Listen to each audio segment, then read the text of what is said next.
WhiskyJason here, whiskey from the viewpoint of an American over here in Germany tasting rare and exotic whiskeys, and this is going to be fun.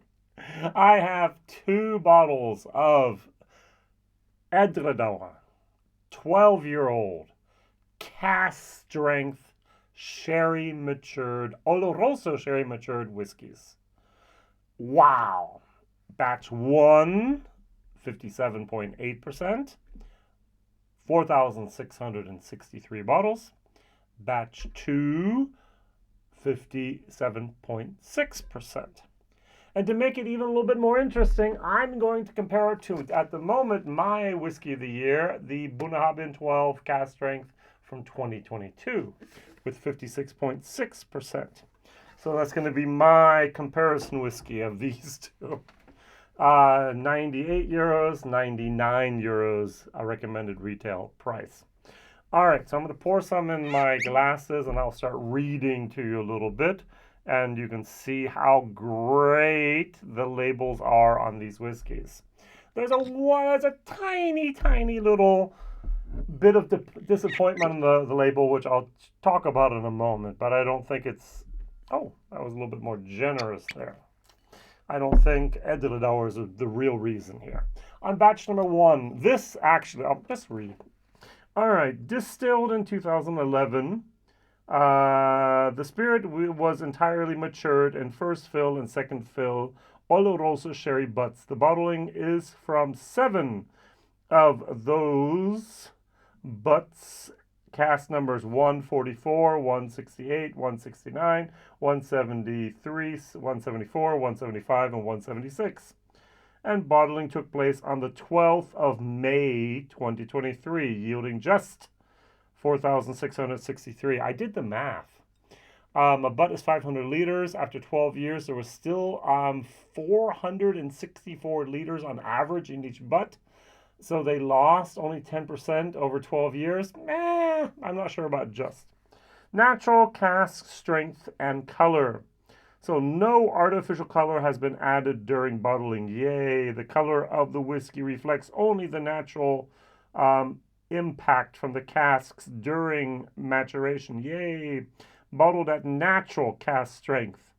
This very fine single malt retains the full depth of color and flavors developed during 12 years of maturation.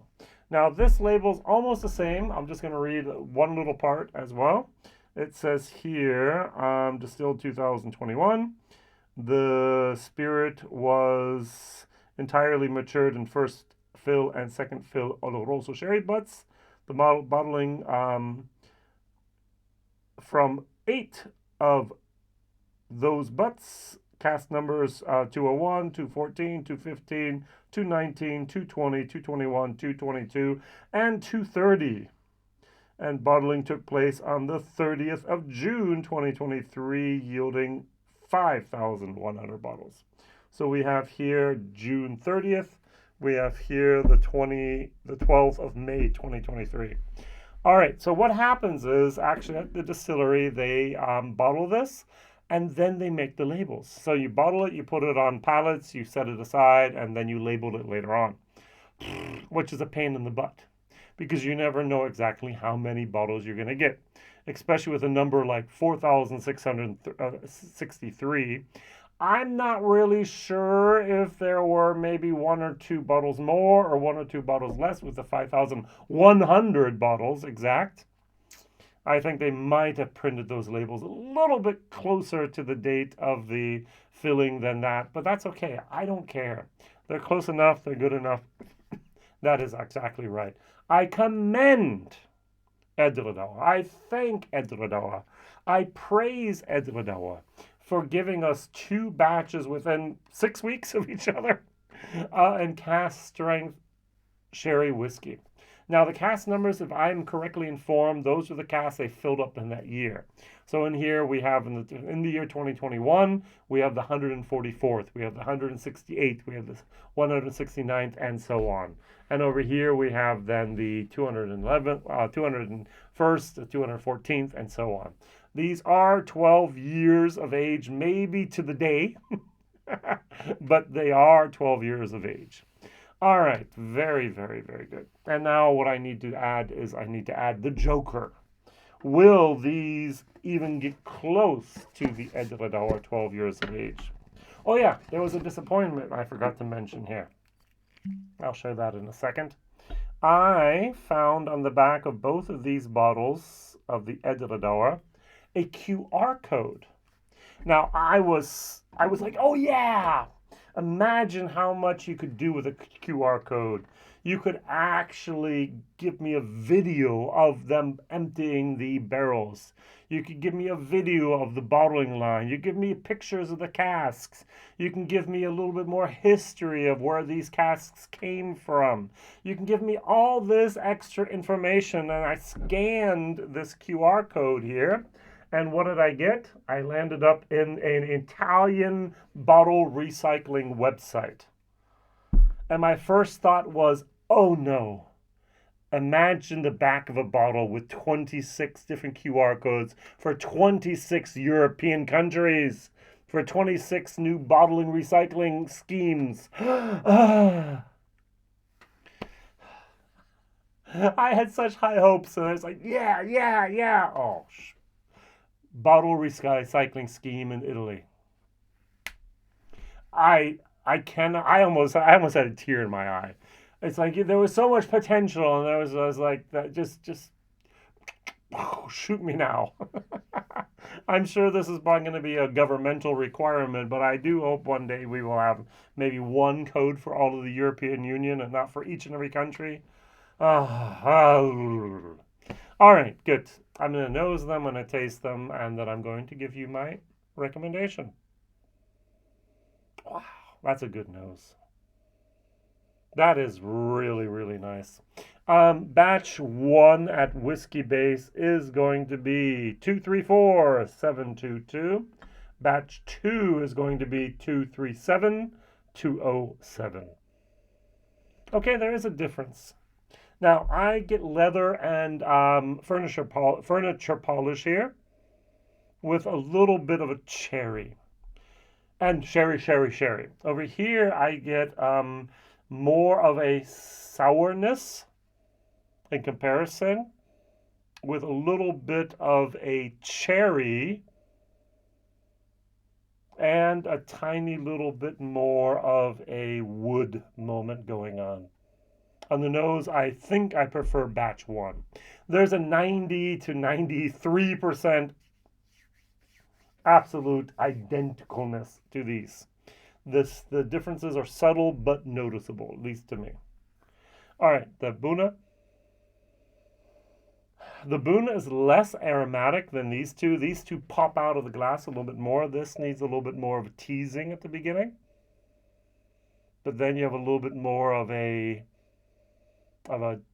chocolatey goodness, a dark leatherness, a little bit of pecan pie. All three of these, well, this one is not exclusively sherry. There's some bourbon casks mixed in there, but a very small portion. From the color, I can't. Maybe this one's a little bit redder, actually. Redder, darker. The lightest of the three is the Buna 12. I would never have thought that. All right, good. So the Buna 12 used to be 80, then it was 90, then it was 100, now it's 110. I'm talking about it too much.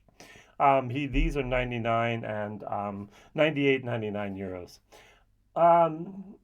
Dear producers, there might be somebody in Scotland that's actually watching this.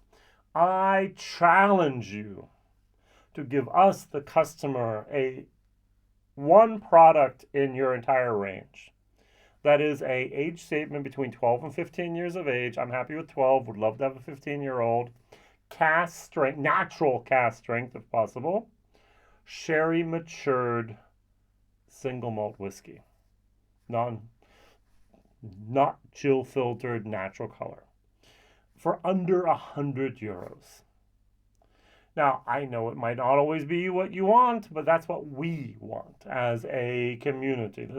I used to be like, okay, I'd pay let's go a year ago, it'd been 80 would be enough. Today, inflation, blah, whatever, it's 100. I'm willing to pay 100 euros for this time and time again. I'm willing to pay 100 euros for this time and time again. And I'm sure there are other different distilleries and brands and producers of whiskey out there that might actually consider doing that. Now, could you sell that same product in Asia for maybe twice the price?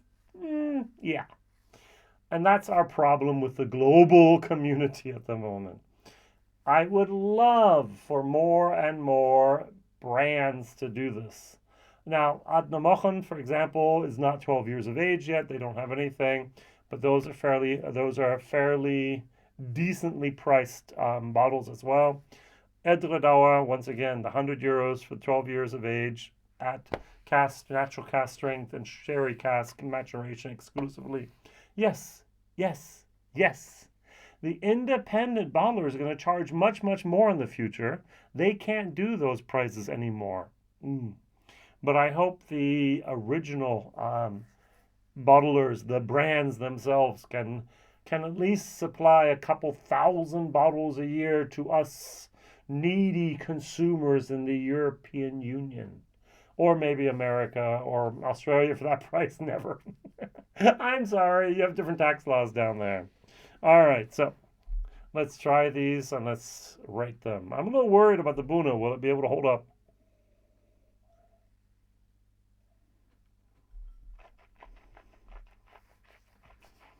Hmm. 57.8%. The alcohol is there without being a problem. Wow. Light chocolatey moments. Pecan pie. A little bit of the furniture polish is still there, which is good. Plum, cherry, strawberry, maybe even a tad raspberry in there. A little bit of maple syrup thrown in for good luck. This is wonderful. This is an A- to B+. And I do not say that lightly. This is fabulous. This was an A whiskey, my Buna. So A to A+, but this was an A. This is an A-. A bad day B+, but it's an A-. Wow. And for 99 euros, 98 euros, top. I might have to put one of those away someplace. Let's go over to the batch number 2. Is batch number 2 close? Now, on the nose, it's not. On the nose, there's a sourness that I just don't dig. Cheers.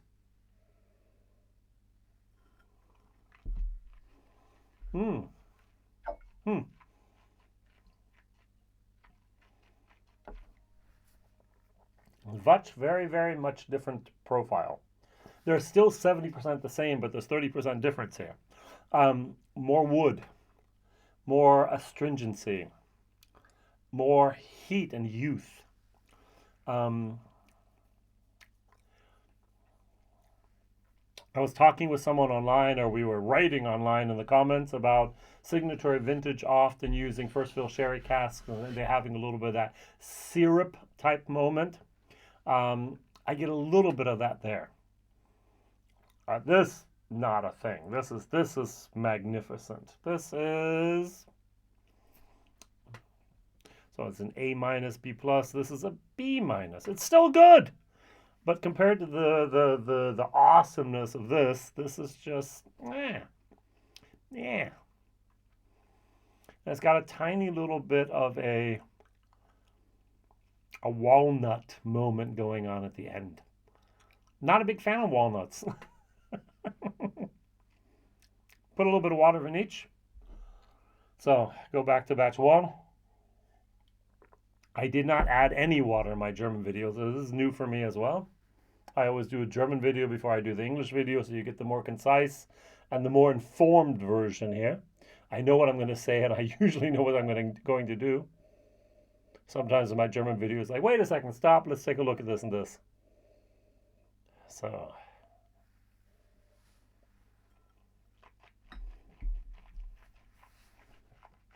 Mm. Mm. It's still so good. Wow. Oh. I don't think the water helped or hurt at all. Maybe hurt at the very, very beginning a little bit. But that flavor, the viscosity, the coating, the mouthfeel, the enjoyment this whiskey gives to one, to someone who likes cask strength sherry bombs. This is good. A different YouTube channel over here in Germany, Speakeasy Whiskey Club, for young gentlemen that are doing an excellent job. They asked their community, about 100 different people gave answers of what would be the top 5 Highland distilleries. And there was, for example, Glendronach and Kleinlich were on there on the list, which I can understand, but the one that won with hands down was Edradour. Edradour is doing some good stuff. All right, so thank you very much for everything you've given us and everything you will give us in the future here. Batch 2 with a little bit of water.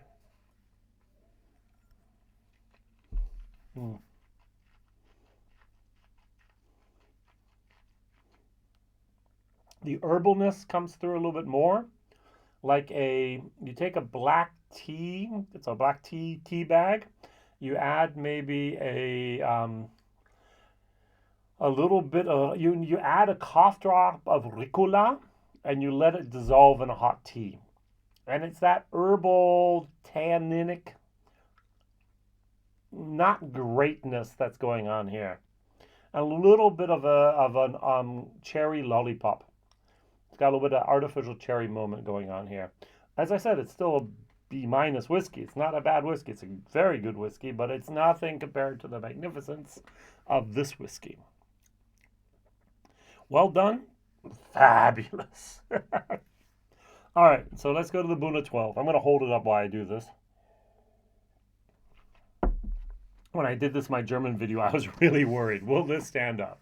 This is my whiskey of the year so far for 2023. It's a 2022 Buna 12 56.6% version. I got a couple of these stowed away someplace for a rainy day.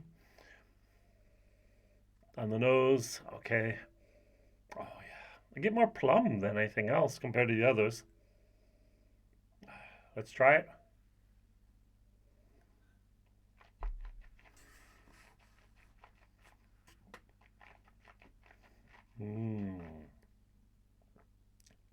Wow. This is still above and beyond anything I can expect from a €100 whiskey normally. I love, I enjoy. A minus, B minus. If you can find this, buy it. Believe me. If you can find batch 1, buy it. Believe me. Batch 2, if you can't find anything else, buy it. But if you can find batch 1, buy it. All right, batch 1 is the 57 point, domino effect, 57.8. And the batch 2 is a 57.6. So try to find the 57.8. That's the one you're looking for. My question of the day.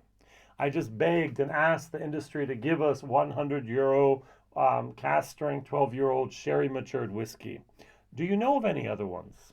I went online to buy whisky.de, which is whisky.com for you. I can find some interesting octave bottlings. I can find a few things from Signature Vintage. I can't find very much, to be honest. I actually went up to €120. Murray McDavid has a few here that we can do, but it's not that common. Okay, I'm sorry. I can find a Berry Brothers and Rudd. There's Glen Glossy. There's a Glen Tochas. There's a few others from Berry Brothers and Rudd, and another German independent bottler. There's not that much out there that is around €100. Cask strength sherry, 12 to 15 years of age. Now there's a whole load of of sherry bombs with no age statements. You have your Glendronachs, you have your Abelauers, you have your Tamdus, you have your What else do you have? You have your Glenfarclas 105s. You have a whole bunch of those with no age statements. I'm looking for something on an age statement. I think age statements is one criteria as well as many others that are important. And so that's what I'm looking for. Recommendations. Please write them down. And the last time, my thanks goes out to Edradour. Thank you very much for this wonderful, wonderful experience. Whiskey Jason here. Thank you very much. Bye-bye.